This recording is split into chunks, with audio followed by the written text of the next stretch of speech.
UFO connection. We have one of the most controversial figures in the entire scene, political or UFOs, and I'm proud to say that we're talking to Mr. Bill Cooper. Bill? Hello. My pleasure, and thank you very, very much. I feel really special to have this little talk with you. One thing I want to ask you, and it's been on my mind, why aren't you speaking at this particular convention? Have they haven't asked you, or? No, I wasn't asked, and some conventions I'm never going to be asked because of the type of convention that it is. So it's a political thing, you think? No, and this one is not a political thing. I know that Wendell Stevens knows exactly what's really going on, and he knows that I know what's really going on. But that politics has nothing to do with why I wasn't asked. It's because this is a special kind of convention where the whole feeling is supposed to be up, feeling good, very spiritual.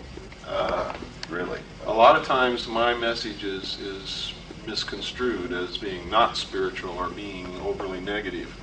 I think they miss a lot of what I say because my point is that to be a spiritual person, to be a person that really matters, and to really keep your power, which is your spirituality, and not become a slave, you have to know what the problems are. You have to identify them. You have to be mature enough and responsible enough to look them in the face and say, I've got to do something about this.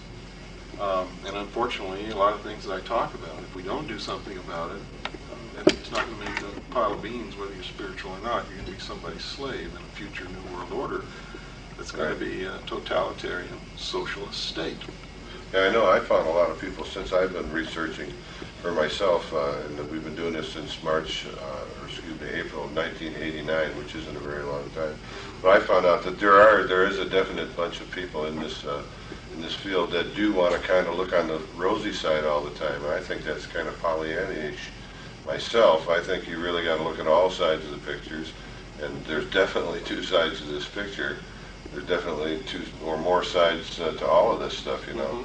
And we can't address it, like you just said, unless we do look at all of it, you know. That's correct. So I agree with you completely. It's human nature to want to believe in some race of benevolent space brothers that will come and save us from ourselves. But it's not logical, and you can't make it work any way you look at it. There may be a lot of benevolent people out there in the universe, I don't know.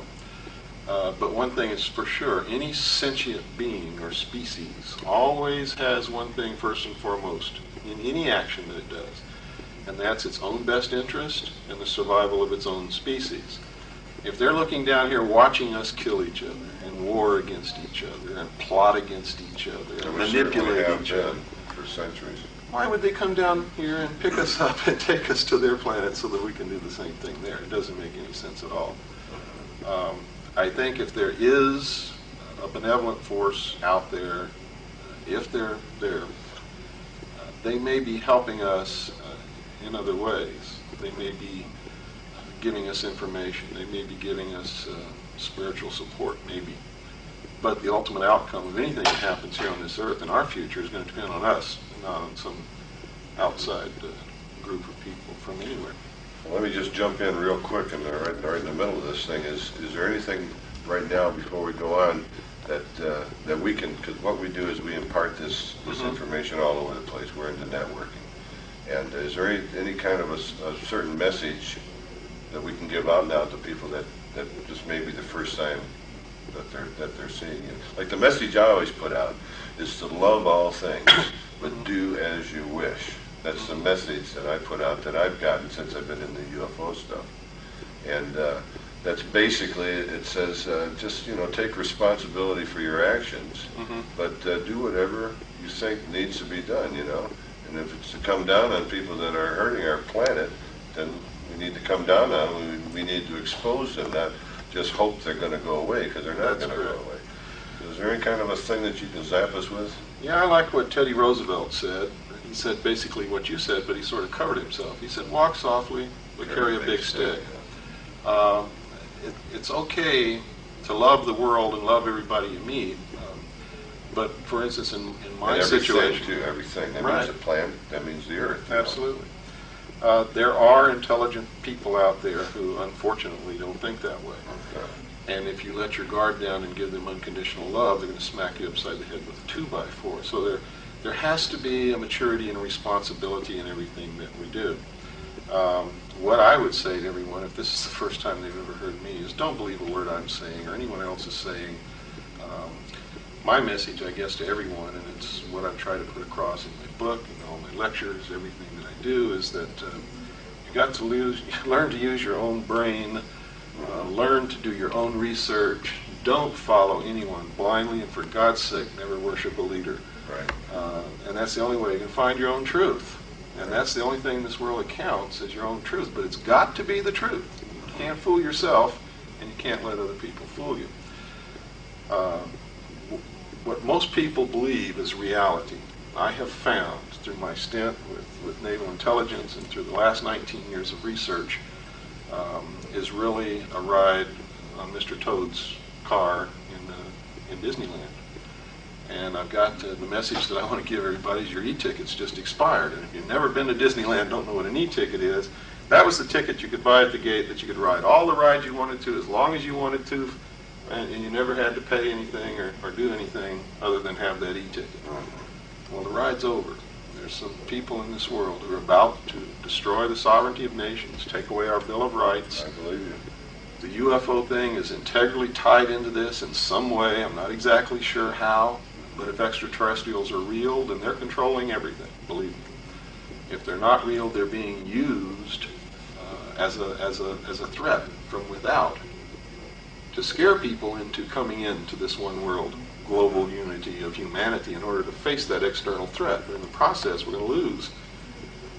The ordinary man will lose. A lot, in fact.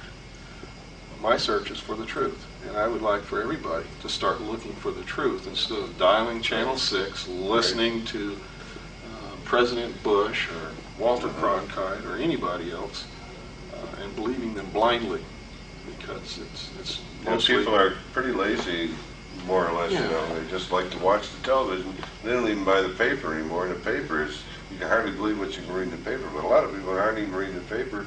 And forget cable, which cable I think is one that might be the salvation of the planet if we can just get cable to everybody and we can put good shows on, such as our show. But we are about the truth. I have a show, the whole show is called The Shane Eden Show with Lou Golden. And within that framework, we do the UFO connection about 50% of the time. And the rest of the time, and the motto of our show is the truth. We want the truth. That's all we want. I don't care if it's for us or for you or whatever, just the truth.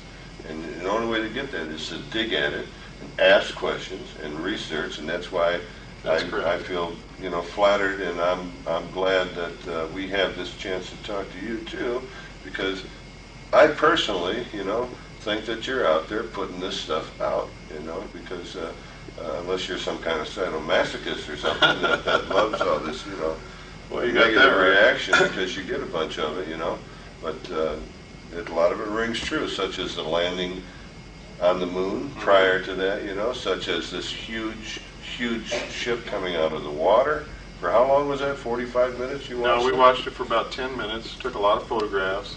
The chief quartermaster So there are actually photographs took floating around then? Well, the government has them. Yeah, right. I don't know if we'll ever see them, but it certainly left an impression on me. I know that UFOs are real, that they're metal, they're a machine, and somebody's flying in those things. The only question is who.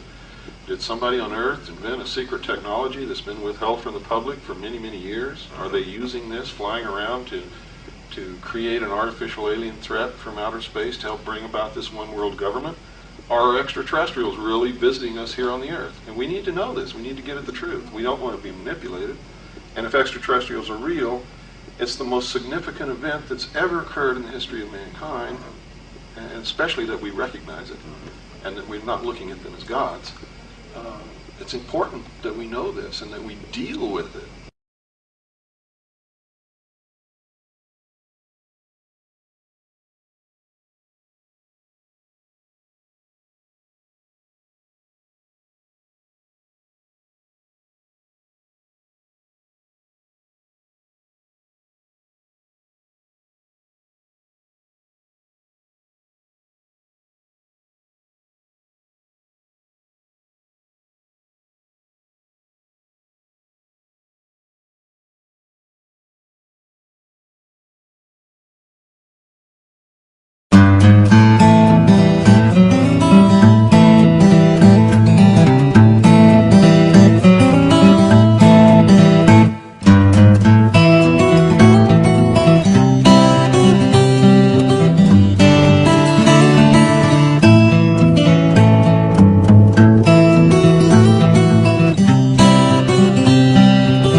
say too, if these are real. We're not saying, I'm sure you're not saying that these are, like you No. just said. No. But we need to investigate it. Right. We need to see if something is underneath.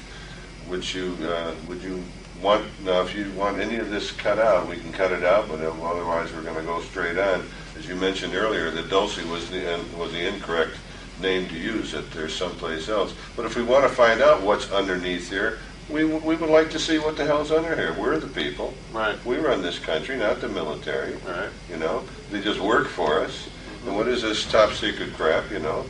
We need to find this stuff out. The whole concept of hiding something behind a veil of national security is a manipulation. It's false.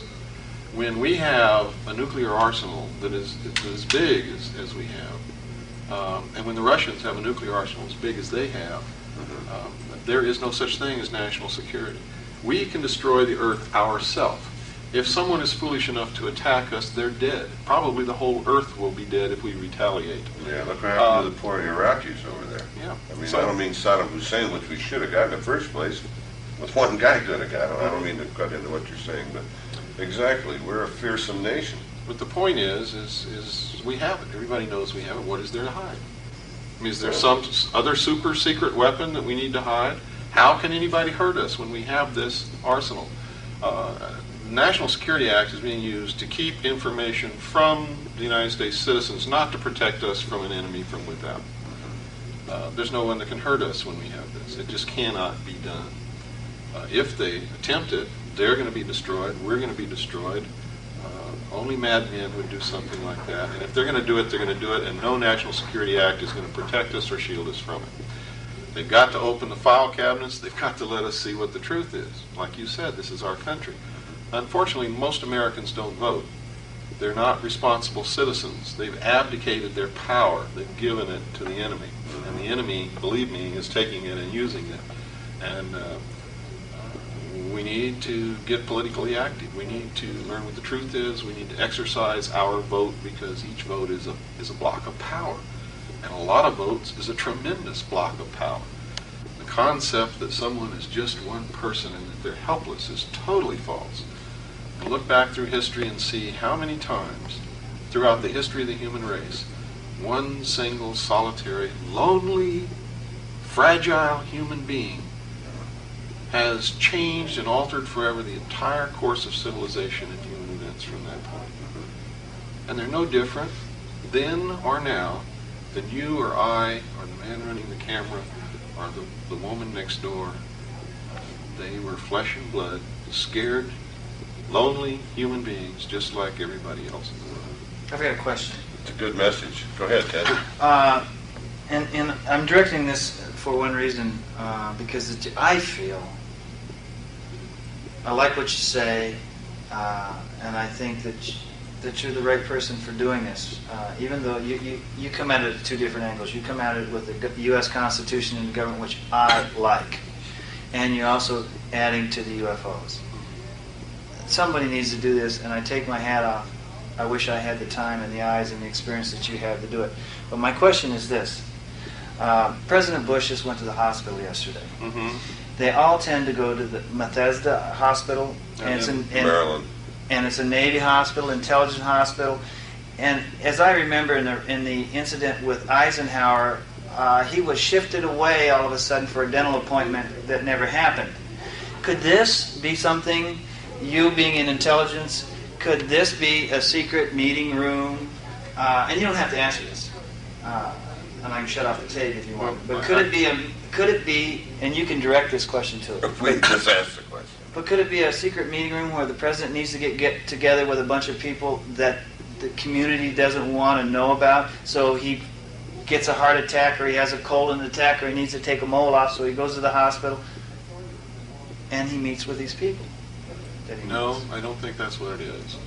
I think what it is that a lot of us out here have been bringing tremendous pressure on the administration and on the Congress and on the president about what we know is going wrong, about the Kennedy assassination, about the fact that the hostages were held and released only 30 minutes after Ronald Reagan was sworn in, Right. about the tremendous mass of evidence, about Barbara Honegger's book and others who have written about the Reagan-Bush agreement with Iran for them to keep the hostages, Right. not let them go until after the election, in exchange for shipping them arms and equipment, which was illegal. Outrageous manipulation is what it was. And just recently, the ex-Prime Minister of Iran just stated publicly that he met with Bush in Paris, and Bush was the man who arranged the whole hostage deal in exchange for arms that led to the Iran-Contra scandal that everybody's familiar with. And I believe that Bush is worried. I believe he's scared to death, because I think pretty soon we're going to see the end of George Bush. The man is dirty. He's a criminal. And I think he may have had a real heart attack, but in any event, while he's at Bethesda Naval Hospital, his memory will be erased during that period of time by EDOM, which is electronic dissolution of memory. It's a mind control technique that the CIA has developed over the last 40 years. And when all of this breaks down, even if he's impeached, he won't be able to incriminate a whole lot of other people, and the damage will be contained. Even though he may lose the presidency, the intelligence network is not going to fall to pieces, and that's what they're trying to preserve, I believe. Remember that when James Forrestal went to Bethesda Naval Hospital, he was killed. Remember that when Richard Nixon resigned, it said on the steps of the White House, when he was saying his farewell speech, he said, "Within a few days, I'm going to tell the American people the truth about UFOs." Immediately, he was snatched, taken to the mental ward of Bethesda Naval Hospital, and he's never said another word about it since. And Ford said he was going to say something too when he first took office. He said he's going to let the whole world know. That was on national television. And he never did. Nothing. Carter also said when he gets in the White House that he was going to order NASA to make an investigation and tell the truth about UFOs. Well, he did give the order to NASA. NASA never did it, and he never enforced his order. So anyway, I think the Bush administration is going to come tumbling down very shortly. Well, that's good news to me. As you know, I don't have any love for Mr. George Bush. And I think he's a jerk, and I think he always was a jerk. And we need to write our congressmen, we need to write our senators. We are in a sorry state of affairs when in this United States of America, which is supposed to stand for truth, we can all pursue life, liberty, and the pursuit of happiness here. When we have to worry about what our neighbors are, we have to worry about what we do, what's happening, is the president this, is the president that, if he goes, wow, and all of this is terrible, folks. Stop and think for a minute. This is absolutely terrible. And when it's got to this state where there's smoke, there's fire, all right? All we're saying is, like Mr. Cooper said just a few minutes ago, wake up. Start opening your eyes and ears, research, investigate, which is we're going to do. And you know, those of you that watch the show know that we do, and we don't hold any punches. And we are going to topple this regime that we got, and we are turning fascist in this country. And that's certainly not what I want. And if that's what you want out there, buddy, then you're in trouble, because you're my enemy. You know, and I'm going to do my best to pull you down. And I'm going to do it legally. And I'm going to do it with righteousness. And that's all my little soapbox that I want to get off to.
Probably said this story ad infinitum, though, but the one that I really haven't, I would like to hear it from you, is about this ship that you saw.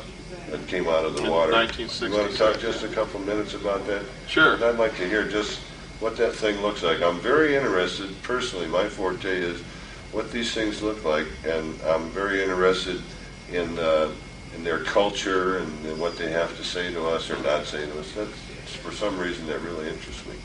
Well, I think it should be interesting to everyone if they're real. I think it'd be unbelievably Yeah. eye-opening. But this must mind have been expanding. amazing, because I understand the size of this craft was just Yeah, it unbelievable. was.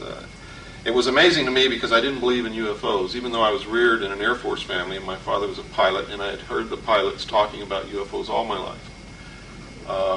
And when I left home, I went into the Air Force and I met sergeants who told me, after they had quite a few glasses of booze down their gullet, they'd tell me stories about having participated in recoveries of crashed extraterrestrial alien craft, flying saucers. I didn't believe that either, because they were always drunk when they told me these stories, and I was a junior airman in the Strategic Air Command, and I knew that they liked to pull our leg all the time. Sure. So when I went in the Navy, I was on a submarine, USS Tyru, SS-416, and we were transiting from the Portland-Seattle area to the Pearl Harbor submarine base on the surface at about 10 knots. I was the port lookout, and it was afternoon. It was a bright day, but it was a little overcast, and the sun was not out. And off the port bow, I was looking right at it. It came right up out of the water. A flying saucer, the size of an aircraft carrier, about 2.5 nautical miles away, came up right out of the water with water streaming from the air around it, not from the craft itself, but from the air around it. Went up in the air and just tumbled lazily like this, and then just went right up into the clouds and disappeared. And I was just dumbfounded. Dumbstruck is the word for it. I couldn't This speak. spherical saucer that we tend to think of Yeah, it didn't look like a Klingon warrior ship or something. no. This was round, like a dinner plate, with a raised portion in the center. Classic. It looked like it had vents and windows and things. It was obviously a machine. It was pewter colored. The underneath was concave. I guess it's concave. I get confused between Convex, concave and concave, convex. yeah. But anyway, it went up in the center underneath, and then up over the top, and it was huge. And I reported this to the officer of the deck as I had seen something off the port bow, because I didn't want to tell him I'd seen a flying saucer. I didn't want to be the laughing stock of the boat. In a submarine, it's a close crew, and if you're an outcast, that's it. You might as well leave forever. So I told him I'd seen something off the port bow, and it had disappeared. I didn't know what it was, but it was something big. Would he please help me look over that area? He started looking with his glasses, and starboard lookout heard me tell him this, and he began to look also. And I never expected to see it again in my whole life.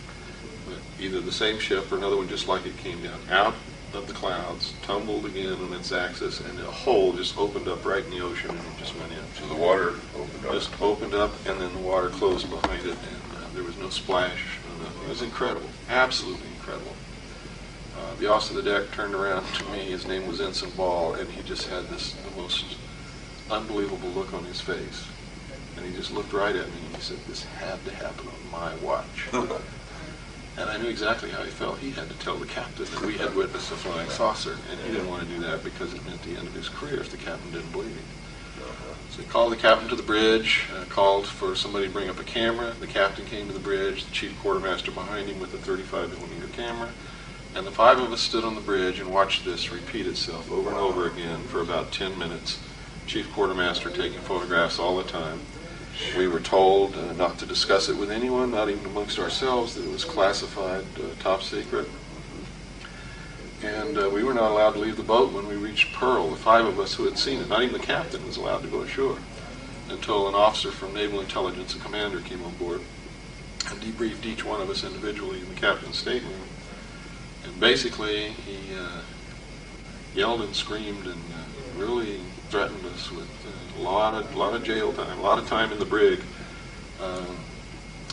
because he didn't like our answers. He would ask me, "What did you see out there?" I said, my first answer was, I think I saw a flying saucer, sir. And he hit the roof. Well, I'd been reared in a military family. My father was an officer. I had served 4 years in the Air Force, and now I'm in the Navy. When he did that, I knew that I had given the wrong answer. There's no doubt about it. And it would be futile to pursue that course. So when he asked me again, what did you see out there? I said, I didn't see anything, sir, and I'd like to get out of here as quickly as possible. And he was very pleased with that. And the captain was not only pleased, but obviously relieved. And then he made me read several different regulations and laws governing the disclosure of information that would affect the national security. Had to sign a security oath. He read me the Riot Act, told me if I ever talked about this with anyone in my whole life, if I ever disclosed what it was that I didn't see, that I could be subject to 10 years in jail, $10,000 fine, and subject to loss of all pay and allowances due or ever to become due. And that's how they keep people in the military and the government quiet. My own father, he says, I've known about this for years, son. He says, but they bought me a long time ago. He says, my retirement is your mother and I's only income. And if I can't help you. If I try to help you, we lose it. And I understood his predicament. I don't agree with what he's doing. I think he should talk. And I don't think he'll lose anything. But he's afraid of it. And he comes from a different era. He was a poor man from Oklahoma and went in the service, and they taught him how to fly and made him an officer, and he had a damn good life. But he remembers the Depression. Shane, let me ask one question, because they're going to have to... Yeah, I want to let him go, too. Thanks for indulging me. But I'd like to have one question, and I'll shut this off, and if you don't want to answer it... Well, let me just say... you want to plug a book or anything? Yeah. I can do that. Okay. I have a new book out, Behold... Well, wait a minute. I'm on. Go ahead. You ready? Yep. Look Okay, right into go me. ahead, and I'll just edit all that junk out. But, Yeah, you can look straight into me when you say it. Full copy of this. Oh, great. Before I edit it and after I edit it. Okay. So look, when you plug your book, look straight into the camera, because it'll be going straight off the TV. Okay, go ahead. I have a new book out, Behold a Pale Horse. It's 500 pages of extensively documented research Good stuff about that. from the last 19 years, and includes what I saw when I was in Naval Intelligence that made me leave the service before I could have retired in disgust, literally. I've been told by experts that this is the most thoroughly documented book on these subjects that they have ever seen, and I can guarantee you that it contains more suppressed information than has ever been printed in one book in the history of human civilization. If you want to get a copy of this book, send me $20 plus $3, $23 total, to William Cooper, Post Office Box 3299, Camp Verde, Arizona 86322. That's Post Office Box 3299, Camp Verde, Arizona 86322. If you'd like to call me and talk to me, 602-567-6536. We also have tapes, and we have the Kennedy assassination tape in color, clear and crisp. You can see with your own eyes exactly who shot President Kennedy and destroyed the political will of this nation. Well, that's fantastic. Anybody that needs any more information or wants to pass anything along, just get a hold of us at the show, and we're going to pass this information along to Mr. Cooper or send you back some information, whatever you want. Well, thank you very, very much. Thank you for having me. And it's a pleasure to meet you. I bumped into you the first time, as you remember, over at Beckley's thing there in Phoenix. Mm-hmm. And I knew you were sizing me out then. I'm very thankful to our mutual friend for getting us together. And Roger was the best man at my wedding. Yeah. I trust Roger, and he would never do me dirty. Well, Ted and I spent about a week, 10 days with him, and he's a pretty crazy guy, and we had a lot of fun too. So I respect Roger a lot too. And thanks again. And thanks for watching.